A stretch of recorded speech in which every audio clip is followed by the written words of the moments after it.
Are you excited about disasters?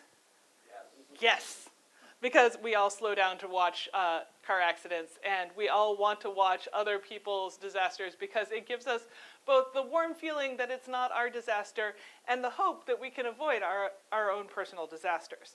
So I'm here to talk to you about Y2K. How many people remember working during Y2K? Oh, I love you. The few, the proud, the grizzled. This is a story about my friend who was a sysadmin. It was December 31st, 1999, and she had just bet her boss that their systems wouldn't go down. The stakes of this bet were her job. She was driving 4 hours away from Des Moines to Minneapolis to go to a New Year's Eve party because she was 20-something, and her boss said that if anything went down, she didn't need to bother coming back to work. So here's Chicago, yeah. Here's Des Moines, Minneapolis. I love this shot. It makes it look like it's all so close. Yeah. Although a lot of us get pages now, very few of us carry pagers anymore. This is what an actual pager used to look like. This is a very modern pager. You can tell because it isn't just, you have that very pager, yeah. And the pager works like this. You clip it on your belt until you drop it into the toilet, and then you get both a better belt and a new pager. When it goes off, you need to leave whatever it is that you're doing and go and call in on a payphone to find out what's gone wrong at work. So every time you went to a dance club, there would always be a disgruntled-looking person standing in the lobby like this, trying to talk into a payphone and say, "What went wrong? Uh-huh. No, I'll come in." Because remote administration was not really a thing in 2000. If anything went wrong, you had to go in and fix it with your actual fingers. So it didn't really matter that you had a pager and could call into work. You were always going to have to go in anyway. So our sysadmin had her pager, but if something went down in her system, she was 4 hours away across snowy Minnesota, Iowa roads. She wasn't going to make it back in time. And her boss told her that she didn't need to come back if anything went wrong, if anything went down. But she left anyway because she knew everything would be okay. This wasn't an act of faith on her part. It was because she had spent all of 1999 patching and testing her systems. And back then, patching and testing your systems involved actually calling people on the phone and getting them to send you a disk or a firmware update. And it involved sometimes actually splicing wires together out of the server closet because whatever it was you were updating didn't actually have a disk drive, and you had to like hack that together so you could update it. I tell you what, if Y2K were happening right now, all of our cables would be obsolete and we would be in really bad shape because HDMI has DRM in it and it checks the date. So we were really worried about Y2K, and when I give this talk to people who are younger, which is a lot of the industry that we're working with now, they sort of go, nothing bad happened. It couldn't have been that terrible. And it was. And we know it was because we spent a lot of time on it. And we spent all of this time testing.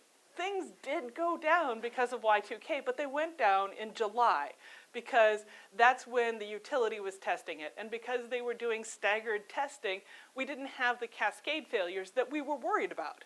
And things did go down. People did have war rooms. It was, in fact, a real problem. But we never think of it that way because we mitigated it. This was a really successful example of a disaster that didn't happen. As we get further from the reality of Y2K, we forget. We forget how many millions of dollars and person hours we spent on trying to figure out how to make this not a big deal. The SEC threatened to cut off non-compliant banks by the middle of 1998. Like, that's a lot of scramble.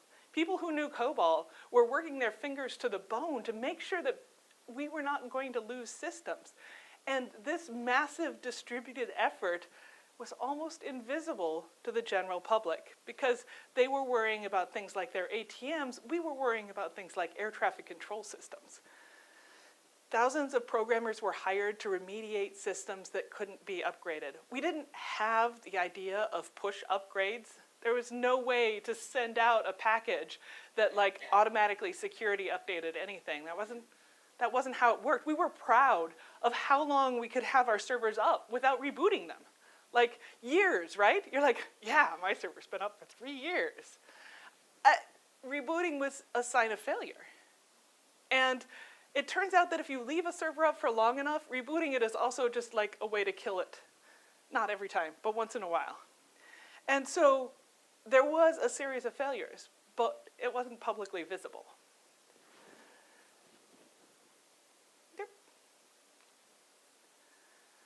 The space program, which we think of as this massive distributed effort, was a fraction of the work that we did to mitigate Y2K.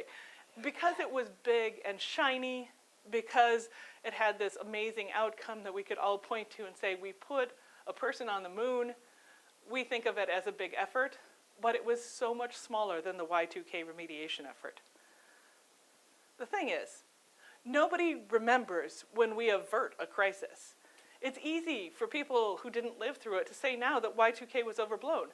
Nothing really terrible happened. I don't think anybody really died of Y2K. So all of the people who had built compounds in Utah and Idaho and stockpiled food, they seemed silly. They wouldn't have seemed silly if we hadn't gotten it right. All of Y2K remediation was an exercise in risk reduction. We knew that there was something that could cause a problem, and we did everything that we could to prevent it. We do risk reduction in all sorts of places. We put anti-lock brakes on our cars so that we can stop suddenly when a child runs into the road in front of us or when we're on an icy surface. We do vaccination so that instead of getting measles and polio and chickenpox, we get an attenuated and non-contagious strain that challenges our immune system without making us sick. We have deer sirens that whistle so that deer do not leap out in front of our cars, hopefully. We have all of these things where, like, I would like the bad thing to not happen. So, what are the essential elements of reducing risk? How do we know what it is we need to prevent? It's impossible to avoid all risk. I'm going to say this over and over again because we keep reading about ways to reduce our risk on one vector and another, and we keep feeling like maybe it's possible to get our risk down to something tolerable. And the answer is, there is always a finite amount of risk that we cannot eliminate, and we have to make choices to balance it. For instance, we all know that statistics say it is far safer to fly than to drive to the airport to catch your flight. But we all still feel more in control of our lives when we're driving than when we're flying. So people will choose to drive distances that they could fly because it feels safer to them, even though that's not accurate. Rather than becoming overwhelmed at the idea of all the risk we deal with all the time, we have to break our world into zones and decide how much risk we can tolerate in each zone and secure it as much as possible. I'm a cyclist. I ride in the city in the winter in Minneapolis, and every year cyclists in Minnesota get hit and die. It's just a thing that happens. Sometimes they aren't visible, sometimes the driver is impaired or distracted. It just happens. And so I could either say it's not worth the risk to me, or I could say I accept that risk, I'm going to mitigate it the best ways I can. I wear bright clothing. I have an extensive light collection on my bike, so it's super reflective and visible. And I carry a lot of life insurance. So if I do get hit, my family's going to be okay. It's an acknowledged risk. I know it's dangerous, but it's an amount of dangerous I'm okay with. For another example of ways that we accept risk and mitigate it at the same time, I work directly on adding documentation to our APIs. There's a risk that I could break someone's integration if I add or delete something in the API. Like, I could seriously break a customer, right? But the way we address this is before I my code goes live, somebody checks it for me. Somebody says, no, actually, that's a weird thing that you put in there. It's going to break. This is a kind of risk mitigation that is so common we don't even think about it. Like peer review of code before we check something in. We don't really think about it as risk avoidance. We just think about it as good practice. Like, obviously, you wouldn't just want somebody checking things in willy-nilly with no second set of eyes. Pull requests and reviews are standard, and we don't think of them as risk reduction. But so are feature flags, development branches, test instances, and Canary deployments. They're all ways to reduce the risk.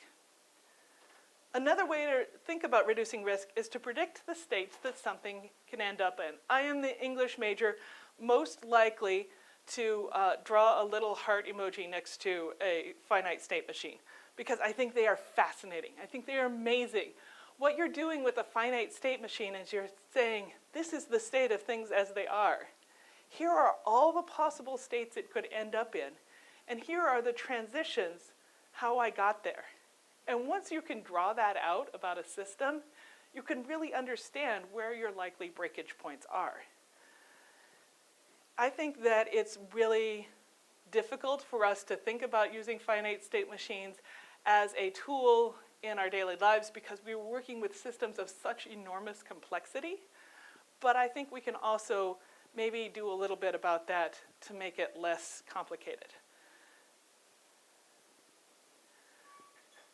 The other side of risk reduction is harm mitigation.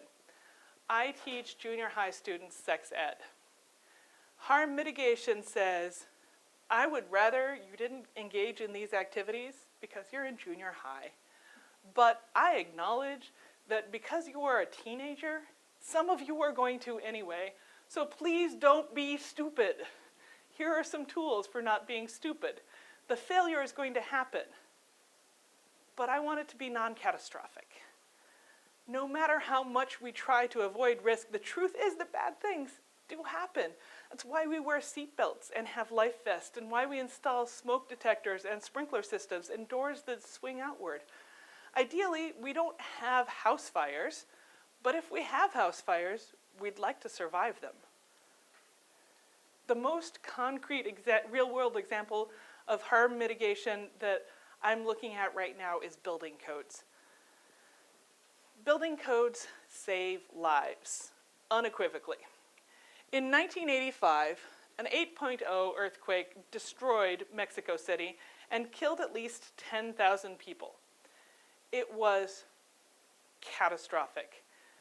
Since then, Mexico City has increased its population significantly, but they also started building for earthquakes, and they even installed an earthquake warning system that gives residents 10 to 15 seconds of notice when there's about to be a shake. It detects those low-frequency radio waves that dogs react to before earthquakes, and there's an alarm that goes off. It says, hey, there's about to be an earthquake. They shut down the elevators, and people go outside or to their safe rooms. 10 seconds is actually quite a lot of time to prepare for an earthquake. Last year, there was a 7.1 earthquake, not as bad as an 8.0, but still significant. So this is a major hospital in Mexico City in 1985. It's a well-built building for then. This is the worst picture of damage I could find from last year's earthquake. And it looks like the death toll in Mexico City is 228 people, rather than 10,000. And there are 25 million people living in Mexico City, and it is built on a partially filled lake bed that is the geographical equivalent of a bowl full of Jell-O. Once it starts shaking, it has resonances that keep it shaking long after the earthquake stops. Given all of these factors, the only mitigating change here was building codes. When they rebuilt after 1985, they made sure that buildings would not collapse. Another example of building codes is a negative one. In the US, we have had many memorable fire disasters that are seared into our cultural memory. When you see a picture of bodies in front of blocked, chained exits, like at the Triangle Shirtwaist Factory, it makes an impression. When we see pictures of the ghost ship Makerspace, we remember that people died, 28 people died, because they couldn't find the exit. They couldn't get out. It's why if a fire alarm right now went off, every door between here and outside opens outward and has crash bars. You don't need to open any handles. You don't need to turn anything. If a press of bodies goes up against that door, it will open, and doors will continue to open until you are outside and safe. It's a standard US building code that you never even think about anymore. I'm always thrown off when I go to other countries and they don't have this.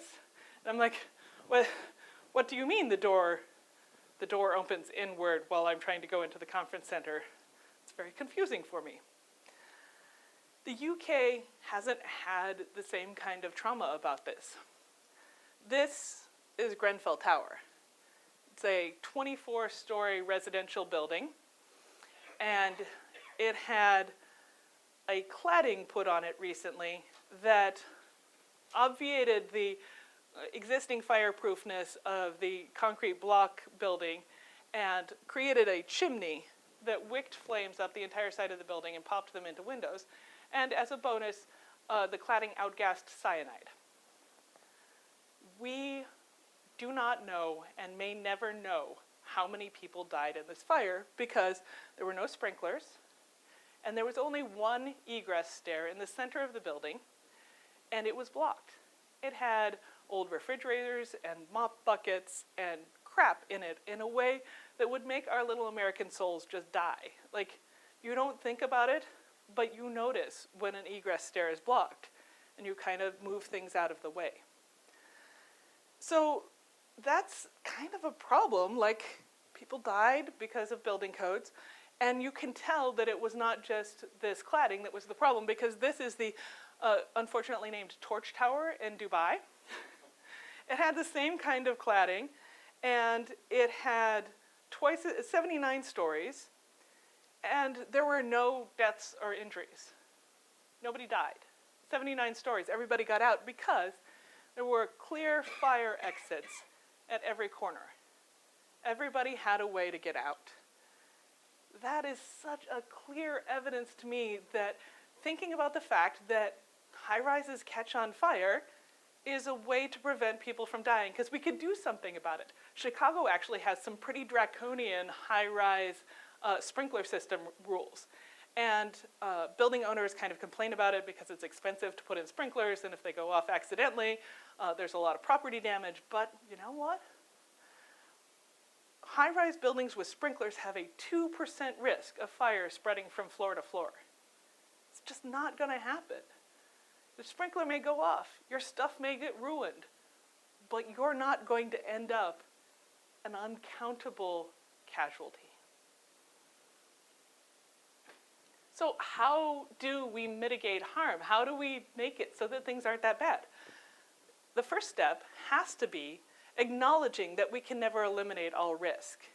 We'd love to believe that we could keep our children safe. We'd love to believe that we are the best drivers on the road. But that doesn't matter what we believe. What matters is what actually happens. And once we accept that there's risk in everything we do, we can identify it and figure out ways to ease the results. So you have to assume failure. If you don't know how your product is likely to fail, you're missing something. Failure modes may have different severity for some people. Like, if you have software as a service, a glitch in how you deliver the pages may mean people are a little irritated, or it may mean you just lost Black Friday. Like, what is the severity of something going wrong? Assuming it's going to go wrong is the first step to understanding that, and then figuring out how bad something is the next step. So for example, if my spouse reads my chat logs, she will find it funny and laugh. If someone with an abusive spouse has their chat logs read, they may die. So when you're thinking about how to predict these things, you need to not think like a comfortable technology person. You need to think like somebody who's marginalized, who's at risk already. And if you can't do that, hire somebody who can. Because It's very hard for us to understand other mindsets. Testers. Hire some testers. I know that this has sort of gone out of fashion and we're doing a lot of automated testing, but testers are people who never believe anything is going to go right. This is their superpower. They see the potential for things to go wrong and they try and make it happen. And if you don't have a couple testers on your team, at least for a while, you're never going to understand how badly things can get screwed up. When you're trying to decide whether a failure is catastrophic, you need to decide if you're going to fail safe or fail secure. Fail safe is usually used in terms of human life. For example, nuclear power plants, if they lack positive control, even for a moment, the control rods slam down and the reaction stops. And it takes a while to get it restarted and it's kind of a pain in the ass. But you don't melt down. And almost all nuclear accidents that happen have happened because something in the fail-safe has gone wonky. We don't understand enough about what's going on. So when we're protecting human life, we try to fail safe. But sometimes we want to fail secure. Who here has worked in a server room with halon fire extinguishers, right? And did it scare you? Yes. Yeah. No. Did you have masks on the inside of the room? This is why you're scared and you're not, yeah. Like, probably there's not going to be a fire, and probably even if there was a fire, somebody wouldn't be in the room when it happened, but we would like to not kill people if they happen to be in the server room when there's a fire. We are protecting people and property, hopefully, at the same time. Another example of this is laptop computers. I worked at Microsoft on the very first version of BitLocker, and what we realized was hardware is meaningless. Hardware is replaceable and cheap and easy. Access is a vulnerability. So we would rather wipe out everything that is in your hard drive and make it completely inaccessible to you or anyone else, rather than let a bad actor have access to your credentials. That's a pretty radical shift in how we think about things. To say data exists in the cloud and is important and should be protected, hardware is meaningless. So when we say we're failing secure, what we're saying is, like, you may lose some stuff, but the company is going to be safer. Disasters or catastrophes aren't the result of a single failure. Instead, they're a collection of small failures in the systems of safety that protect us most of the time. It doesn't matter if you put the lid on your travel mug wrong, as long as you don't drop it, right? Like, there are 1,000 times you've done something a little half-assed, and it didn't matter because nothing went wrong. It only matters when something goes wrong that these systems of safety have also failed. Why is it hard to predict failure states? Because despite my simplistic examples, failures are multi-layered.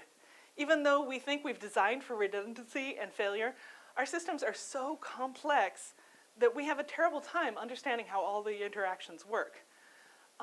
We saw this when LinkedIn managed to turn on every single feature flag that they had simultaneously, rendering their site completely unusable. It's not that anybody ever said, let's do that. That seems like a great idea. It's that there wasn't a check to make sure that didn't happen.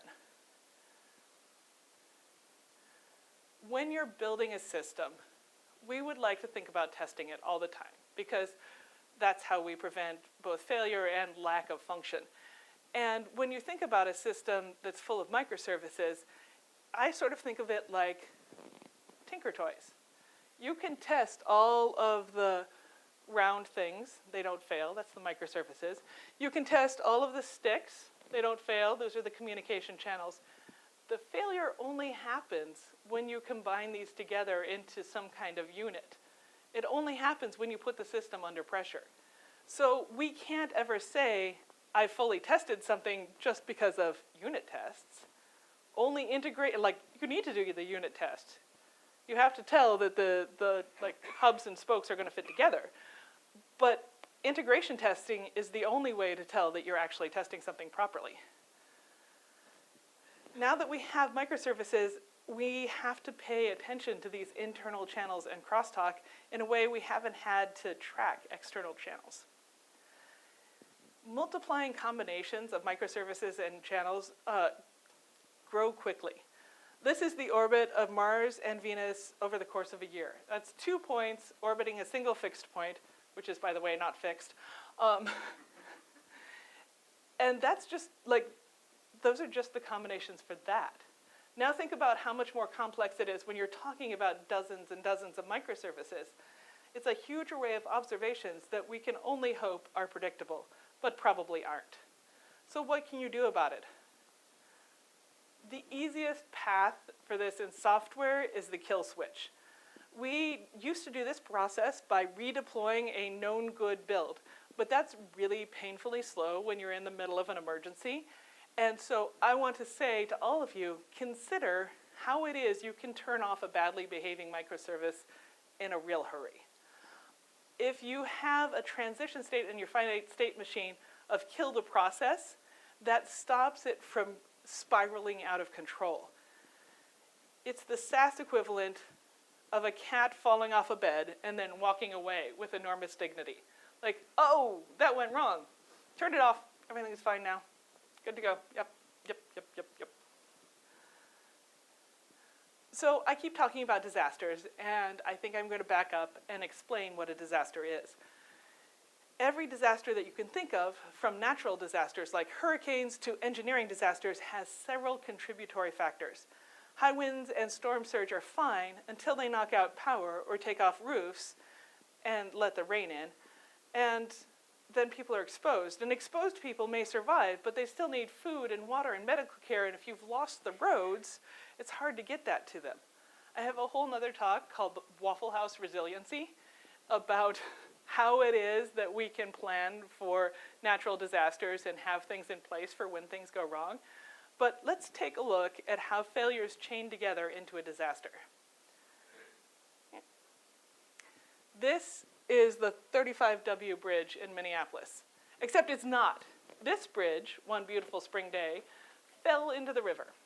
13 people died, and that was a miraculously low number because the bridge was mostly to partially closed for construction. And we couldn't figure out why the bridge had suddenly fallen into the water. It was pretty startling. It turned out, when we fished all the pieces out and put them together, the primary cause of the collapse was the undersized gusset plates at 0.5 inches thick. Contributing to that design or construction error was the fact that 2 inches of concrete had been added to the road surface over the years, increasing the static load by 20%. Another factor was the extraordinary weight of construction equipment and materiel resting on the bridge just above its weakest point at the time of collapse. That load was estimated at 578,000 pounds, about 262 tons, consisting of sand, water, and vehicles. The NTSB determined that corrosion was not a significant factor, but that inspectors did not routinely check that safety features were functional. That's the Army Corps of Engineers report on why it fell into the water. They spent 18 months figuring that out. They found out that the trusses were half as thick as they should have been, according to the design specifications. But that had been working okay for 50 years, since 1965 when this bridge was built. The bridge was millions of pounds heavier than it was designed to be. That had been working okay. There was a little corrosion in the bolts and trusses. That was working okay. There was construction weight and movement. We'd had 3 major resurfacings of this bridge. That had been okay. All of these factors together caused the bridge to collapse in 2007 because it was all of those factors that fatally weakened it. When we fish our own disasters out of the river and piece them back together, we find out that it's the same. The cluster had a bad shard, but that didn't matter until this and that and the other thing went wrong, and we threw a bunch of traffic at that cluster, and the bad shard had to take more weight than it could bear, and then it went down, and then it took the cluster down, and then, oh, there was an outage.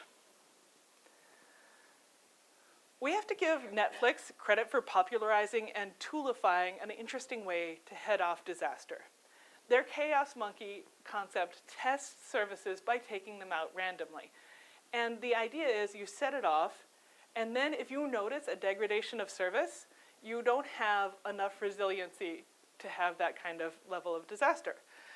If this creative breakage seems terrifying to you, you probably don't have enough resiliency in your system. So here are some general concepts to investigate that are going to, I'm going to go into them pretty fast. How am I doing on time? 10 minutes, perfect. So here are things that create fizzle out of things that could be disasters. How do we make disasters really boring to talk about and something that doesn't happen, right? Microservices and loose coupling. Not pets, not cattle, bacteria.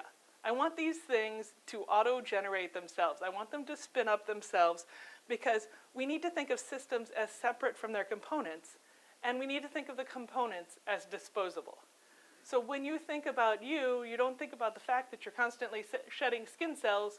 When you think about your system, I don't want you to care that your microservices are going up and down all the time because there's always enough to keep sustaining life. One of the common mistakes we make in mitigation is that systems can't always talk to each other smoothly, or if there's a problem, it takes out the messaging too. So make sure that your danger signals use a different pathway than the system they're signaling about. So I think the most painful example of this was when S3 went down, but we couldn't see it on the status page because the icon was in S3. I'm like, that's like a classic example of, is my site down or not? Have a status page that somebody else is hosting.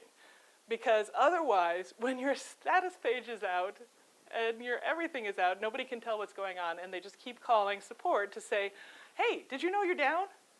We know we're down, thank you. Data duplication. Data storage is cheap, so make sure you have it in more than one place.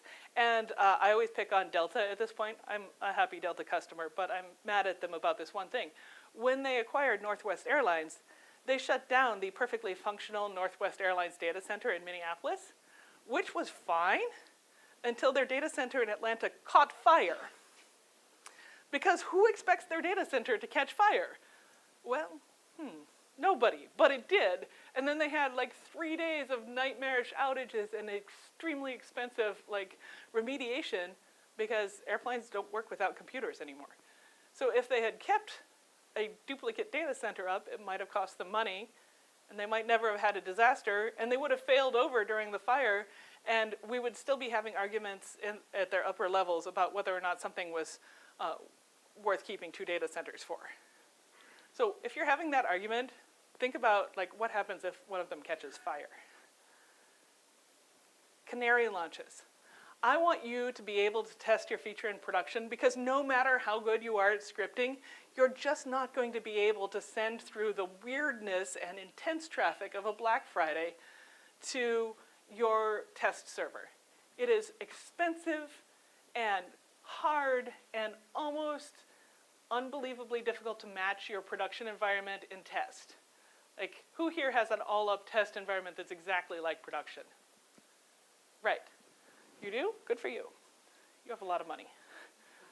Or you're very small. Or a small production environment. But what I'm saying is you're going to have to be able to test in production. And the way to do that is to do some kind of dark launching to put things out in production and test them without your users seeing them. And obviously I work for a company that makes the product that does that, but you can do it yourselves. There are ways to do it. But you need to be doing it. You need to be testing in production all the time. That has to be your final acceptance. Not test, not staging, test in production. Kill switches and circuit breakers.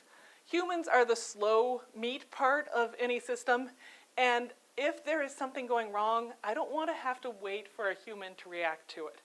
Computers are good at fast reactions. They're good at having a threshold and reacting to it. So, although humans are a great design for preventing cascade failure if you need to stop a runaway process, we're terrible at preventing a cascade failure if what needs to happen is things do need to stop because it takes us a while to get online. Circuit breakers can detect anomalous activity and respond to it much faster than we can. And that gives us time to catch up and find out what's going on.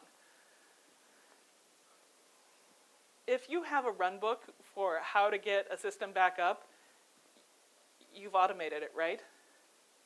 Because if a system goes down and you know what's going to happen to get it back up, why don't you just have a script to run that? Because I'd love to tell you that technology is perfect, but I'm pretty sure technology is a cranky toddler, and sometimes it just needs a nap. And you stand it back up and it works fine. And you have no idea why it went down, but it just needed a nap, that's all. It reset itself, it's fine. If it goes down again, you should absolutely page somebody at 3 a.m. to figure out what's causing a problem. Sometimes it just needs its logs purged. It's like the 2 a.m. diaper change equivalent.